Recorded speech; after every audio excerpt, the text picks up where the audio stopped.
আইটিবারির পক্ষ থেকে ওয়ার্ডপ্রেস টিউটোরিয়ালে সবাইকে স্বাগত জানাচ্ছি। গত পর্বগুলোতে আমরা পিএইচপি বেসিক অংশগুলো কভার করার চেষ্টা করেছি এবং আশা করি সবাই আপনারা সেই অংশগুলো ভালোভাবে বুঝতে পেরেছেন ও প্র্যাকটিস করেছেন।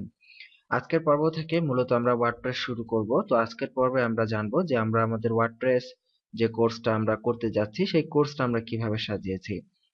এই ওয়ার্ডপ্রেসের কোর্সে আমরা শুরুতেই ওয়ার্ডপ্রেসের বেসিক বিষয়গুলো নিয়ে দেখব। ওয়ার্ডপ্রেস ড্যাশবোর্ড, সেখানে পোস্ট করা বা মিডিয়া ফাইল আপলোড করা, পেজ ক্রিয়েট করা, থিম পরিবর্তন বা ইত্যাদি বিভিন্ন যে টুকিটাকি ড্যাশবোর্ড রিলেটেড যা কিছু রয়েছে, অ্যাট ফার্স্ট আমরা সেই বিষয়গুলো দেখব এবং সেগুলো সম্পর্কে যখন আমাদের ভালোভাবে জানা হয়ে যাবে, দেন আমরা কোডের মাধ্যমে ওয়ার্ডপ্রেস থিম ডেভেলপ করা শিখব।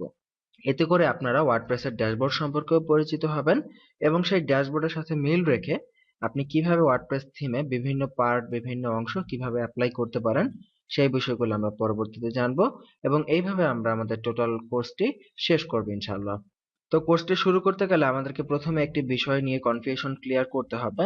আপনারা যখনই ওয়ার্ডপ্রেস শেখেন বা এই জাতীয় কোনো কিছু আপনারা শিখতে যান, আপনাদের মাঝে খুবই কনফিউশন দেখা যায় বা নতুনরা শুরুতে হুট করে আপনারা ওয়ার্ডপ্রেসের কথা শুনলে আমরা মনে করি যে এটা বুঝি wordpress.com, অথবা আপনারা অনেক সময় দেখে থাকেন যে wordpress.org, এই দুইটা সাইট রয়েছে ওয়ার্ডপ্রেসের জন্য।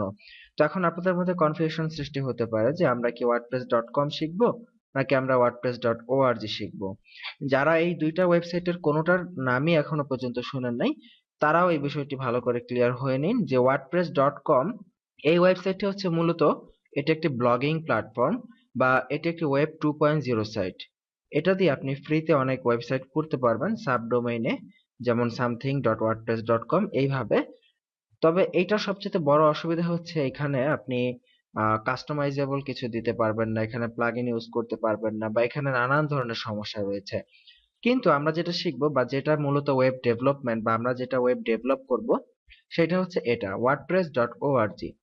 আমরা wordpress.org টা শিখবো এবং wordpress.org থেকে আমাদের যাবতীয় কাজ করব।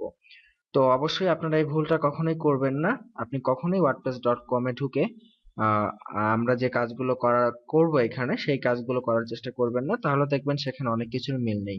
অবশ্যই আমাদের যাবতীয় কাজগুলো wordpress.org থেকে করতে হবে।